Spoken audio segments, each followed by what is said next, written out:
Ay, hello. Tuyo na ang aking santol. Oh. Masuli ko tong sinalang, kaya lang mas madali siyang magtuyo. Ang ginawa ko yan, nilagyan kong alamang din, tsaka baboy, bawang, sibuyas. Lagyan kong suka, kahit maasim na yan.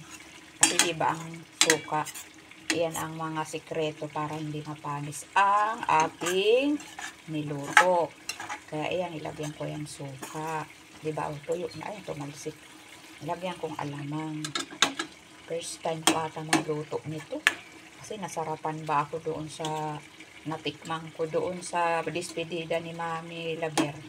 Ni Madam Laber. Galing Pambicol yun. Sabi niya pa nga sa akin, ano Jo, gusto mo ba makatikim ng santol? Sabi ko, sabi niya kahit tigkakapira-piraso lang makatikim. Ayun, nagmamantika na siya. Ayun, turn off. Kasi overheat na naman ang aking cellphone. Overheat na siya. Kaya namatay yung ilaw. O yan, nagmamantika na siya. Hindi na yun mapapanis. Ayan. Baboy at bawang, sibuyas. Kaunting suka, kaunting paminta. Sili. Ayan o, ayan, mantika na siya. O, yan o. O, mantika na siya. Kasi parang nakulangan ako sa gata niya. Kumuha pa akong kaunti dito sa gulay ko. Para nga, gusto ko kasi yan mamantika talaga. Para ba, malinamnam. Ayan, okay na yan siya. Ginataang santol. Patayin na ang kalan. Para pag pinainit, may kaunting katas pang natitira. Ayan.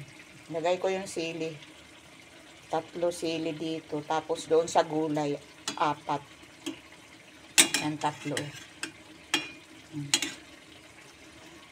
Mapungok yan siyang sili. Sabi ng pamangkin ko sa pinsan, tita, kunin mo na lahat yung bunga ng sili. Hindi ko naman kinuha lahat. Kumuha ako ilang piraso.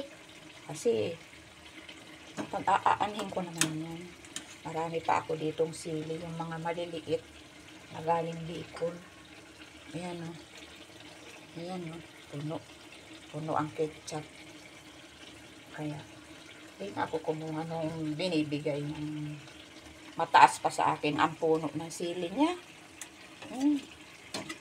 Mga santol, naglalaglagan lang. Tapos, nilagay namin sa sako. Nung aalis na kami, parang nag-iba na yung kulay.